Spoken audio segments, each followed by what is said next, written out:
Good morning. My name is Michael McMahon. I am privileged and honored to serve the people of Staten Island as their district attorney, and we thank you all for coming out today to discuss the governor's efforts and our state legislators' efforts on a very important issue that affects us all, as you know. Before I begin, let me just acknowledge some of the great dignitaries who are here.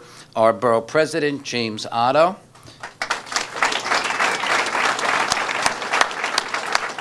With us up here is State Senator Andrew Lanza, who wanted to make sure that the Borough President has his Yankee hat. There you go. Assemblymember Michael Cusick. Assemblymember Matthew Titone. Assemblymember Ron Castorina. Dr. Howard Zucker, the Commissioner, New York State Department of Health.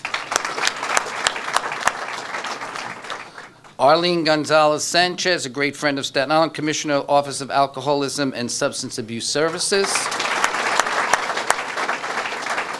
Commissioner Howard Zomsky, the head of the New York State Economic Development Commissioner. Lieutenant Colonel Joseph Trapoto, Assistant Deputy Superintendent, Bureau of Criminal Investigation for the New York State Police. Major Robert Willis, New York State Police, NYC Troop Commander. Former Borough President James Molinaro.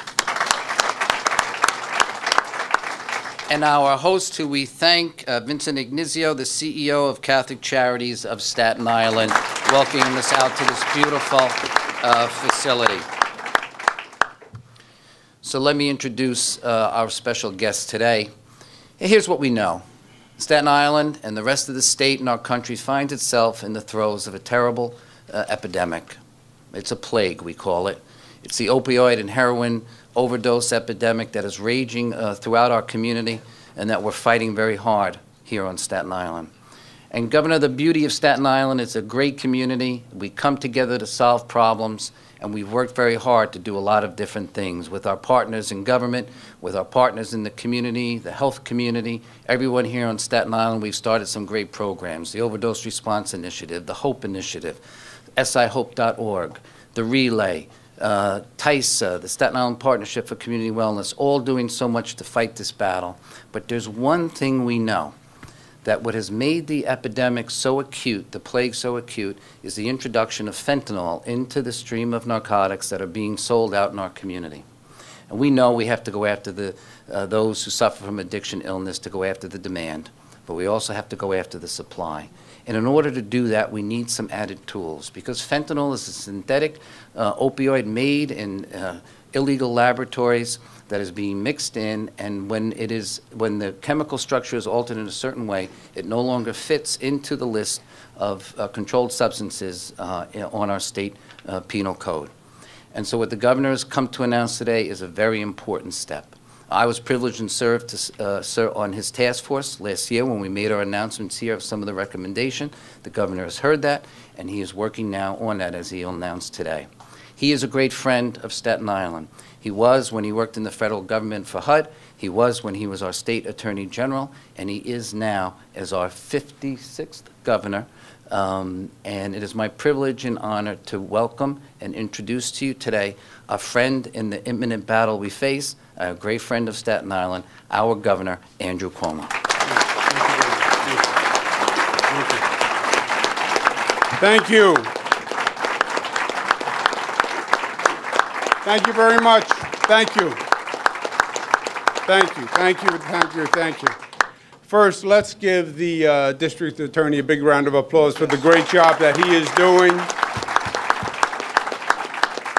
It's my pleasure to be back on Staten Island with so many of my colleagues and friends. Unfortunately, today's topic is not a happy one, but it is a vitally important one. To Senator Lanza and Mike Cusick, who represent Staten Island extraordinarily well, but they're going to take the lead on this issue, and I want to thank them very much for their support. Let's give them a round of applause. My other colleagues who are here, the borough president, who's doing a great job, but the borough president had a great person to learn from, in that we are both in similar situations. I had a great fella to learn from named Mario Cuomo, and he has a great gentleman to learn from named Jim Molinaro. Borough President Otto, former borough president. I want to thank the state police and so many people who work in the community on this terrible problem. And it is a terrible problem. You know, we talk about drug wars, the war against drugs. It's been going on a long time. I was an assistant district attorney in Bob Morgenthal's office. I was young once. I know it's hard to imagine now, but I was. And I started my career there, and it was about drugs. And those were difficult days. And then crack showed up, and crack was a really devastating drug to deal with short term. But on the war on drugs, fentanyl is the nuclear option. And this is, in a progressive battle, we have now reached new heights. It's Staten Island, it's New York City, it's upstate New York, it's nationwide. 64,000 deaths in this country from fentanyl. How big a number is 64,000? More than died from the AIDS epidemic at its peak. More people than who die from gun deaths. More people die from fentanyl every year than died in the Vietnam, Afghanistan, and Iraq war combined. Just think about that, how devastating it is. It's 50 times more powerful than heroin. It's 100 times more powerful than morphine. To give you an idea of the potency of it, 30 milligrams of heroin can be a fatal dose. 3 milligrams of fentanyl can be a fatal dose. That's how bad it is. In the past year, there's been a 310% increase in the use in New York City. Staten Island, the number is closer to a 700% increase. It is devastating how quickly this drug moves and the consequences. The district attorney is exactly right. We have to attack it on all levels. And we have to cut off the head of the snake. And the head of the snake are the manufacturers. And I have no compassion and no tolerance for the manufacturers. The district attorney is also right. Fentanyl poses issues that we haven't had in the past. It is a chemical compound. So when we make fentanyl illegal, we put in the law these chemicals in this combination equals fentanyl, and it's illegal. What the manufacturers do is they go back to the lab, they add a chemical, and now it's different than the legal definition, so now it's no longer an illegal substance. And we find that new compound, and we put that in the law. They go back to the lab, and they come up with another compound. And it's a game of whack-a-mole. As soon as you define fentanyl, they come up with another chemical composition to get around the law.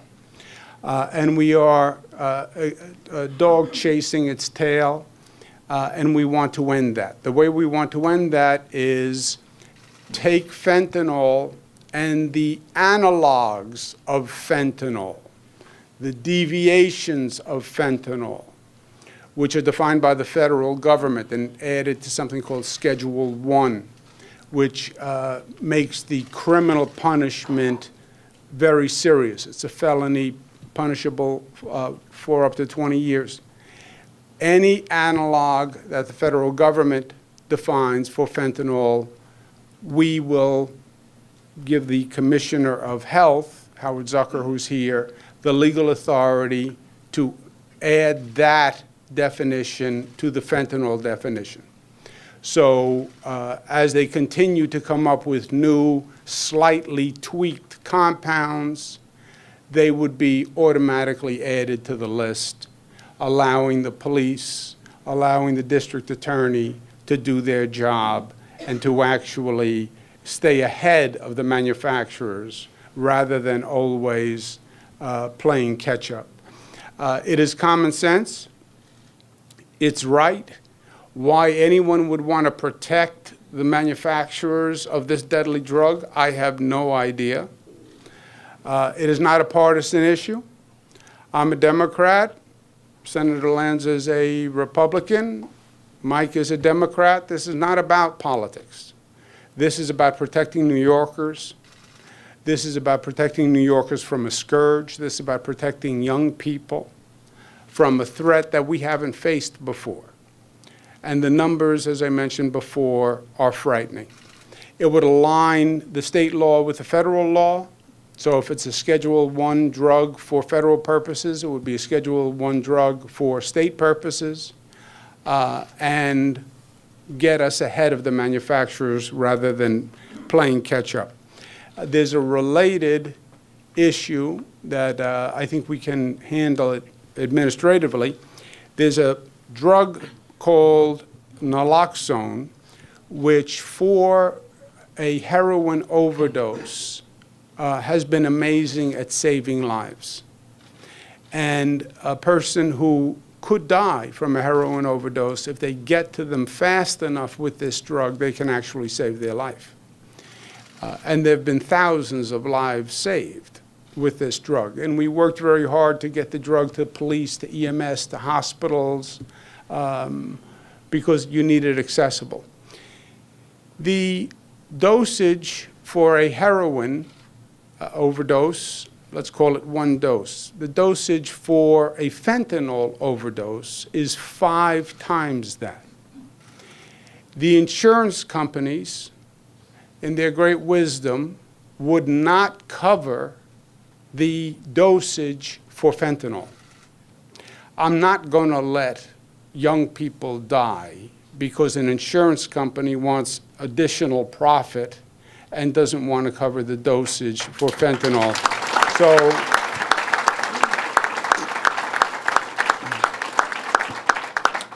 we are going to do that administratively. The state is going to put out a regulation. We regulate the insurance industry. They have to cover the reimbursement for those dosages for fentanyl, so the police, the EMS, hospitals don't have to worry about the cost, which is costly. It will be reimbursed by the insurance company. Last point is this. The district attorney talked about the community of Staten Island. And I grew up in Queens, Queens boy. Doesn't make me a bad person, by the way. Commonality between Queens and Staten Island. The Queens was an outer borough. Brooklyn was an outer borough. Staten Island is an outer borough. Bronx was an outer borough. The commonality is the outer borough. They never told you what the inner borough was. Everybody knew what the inner borough was, but nobody said it. But they said you were an outer borough. See this chip on my shoulder? That's an outer borough chip. That's being told all my life, you're from the outer boroughs. But what the district attorney said was right. Staten Island has a sense of community that is rare nowadays. I mean, I've seen it on a number of occasions, but I've experienced it most clearly during Hurricane Sandy, where people came together, unbelievable, unbelievable. It didn't matter, the generosity, the selflessness, it was really something special to be part of. We need that same mindset in fighting this drug, because this drug is going to take all of us. I can't tell you how many people I've talked to who have suffered a death from a loved one who died of fentanyl, who says, you know, I knew something was wrong. I was going to say something. I was going to talk to his brother. I was planning to talk to the mother. Fentanyl is so deadly that it doesn't have that same old incremental progression where over time a person starts to deteriorate. You can go from a first-time user to death in 3 days. So it really is going to require everyone to take a different attitude and step in quickly, because that's the potency of this drug. And if there's any place that can do it, it is Staten Island, and it is that sense of community.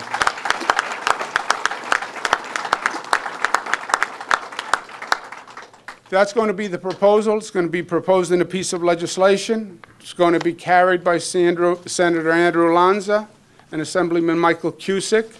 I have faith in Senator Andrew Lanza. I believe he's going to get it done. I don't believe he's going to let us down. And I have faith in Assemblyman Mike Cusick.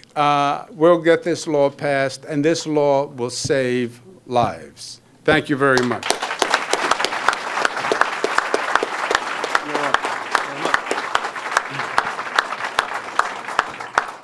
I'm up, he says. Thank you, Governor Cuomo. To my colleagues here, Assemblyman Cusick and District Attorney Mike McMahon, my colleagues, led by Borough President James Otto, and to all of you, good afternoon. Thank you. I want to thank Vinnie Ignizio first for hosting this event. If you've driven by Mount Loretto over the weekends over the last year, you'll see that this place has never been more alive, and I thank you for what you're doing, Vinnie.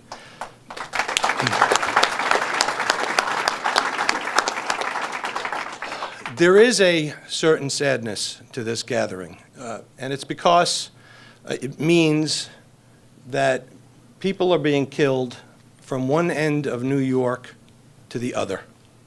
And the problem seems to be getting worse, not better.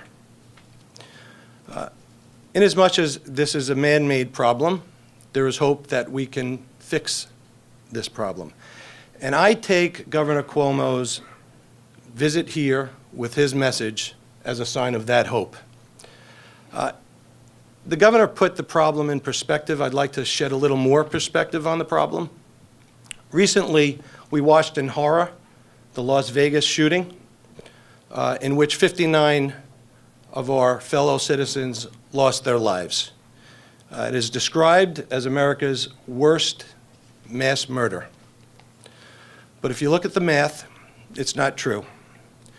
There is a murderer who is more lethal, a murderer which is more prolific, and that murderer is this opioid scourge that has swept across the country. As the governor said, if you look at the math, 59 people lost their lives in Vegas, 160 human beings lose their lives on average every single day in America. 160 people died yesterday, 160 people died the day before, and the day before that, and the day before that.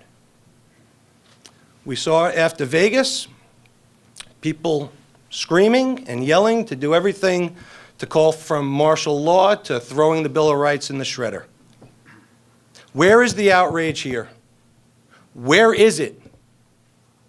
160 people die every day. Perhaps because this problem doesn't fit neatly within the political narrative of the left. It doesn't fit neatly within the political narrative of the right. And so we don't hear enough. Governor Cuomo is different. I like to pause after I say that. Yeah, I'd rather you not. Makes him nervous. He never really knows where I'm going to go with that one. He's different because he doesn't care that it doesn't fit some political narrative. He doesn't care that a solution will require Democrats and Republicans to come together. He doesn't care because what he cares about is the fact that people are dying, and he wants to do something about it. And this legislation is going to do something about that. It'll be one more piece in a comprehensive approach to stem the tide on this problem. I have one last message. For all the people who would rather the divide, who would rather hate, who would rather bring political partisanship to every issue, every day you divide, every day you hate, 160 people die. Let's come together, Republican and Democrat. Let's come together as Americans. Let's solve this problem. Let's save lives. Governor Cuomo, I'm glad you're different. We are blessed that you're willing to put politics aside and address the real enemies of our time, and this is one of them, this opioid, fentanyl epidemic. And one more piece about fentanyl, picking up on that Vegas analogy. Fentanyl is to heroin what bump stocks are to rifles. And we've got to stop it right now. Governor Cuomo, thank you so much.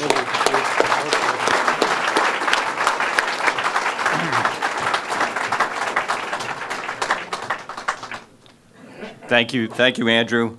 Thank you, Governor Cuomo, for being here today. Ladies and gentlemen, as we all know, this is not the first time Governor Cuomo has been here on this issue. He's been here many times, whether it is to sign legislation that will help those in need of treatment, whether it's here to promote preventative aspects of fighting this opioid epidemic. The governor has always been here for Staten Islanders. He's had our back, and for that, I'd like to give him a round of applause for always being here for the people of Staten Island when it comes to this issue. Ladies and gentlemen, we all know what we're in the middle of. Every speaker that's been up here today has said it. We're in the middle of an epidemic, and we have been. Every face in this crowd has been a part of that fight. You know, and it is a little sad standing up here watching the reaction of many of you in the audience. No one even cringes anymore when we talk about the effects of fentanyl or the effects of opioids or the death tolls, because we're all there on the front lines together. We see it every day here on Staten Island. And that's why today is very important, because there's not one magic part to solving this.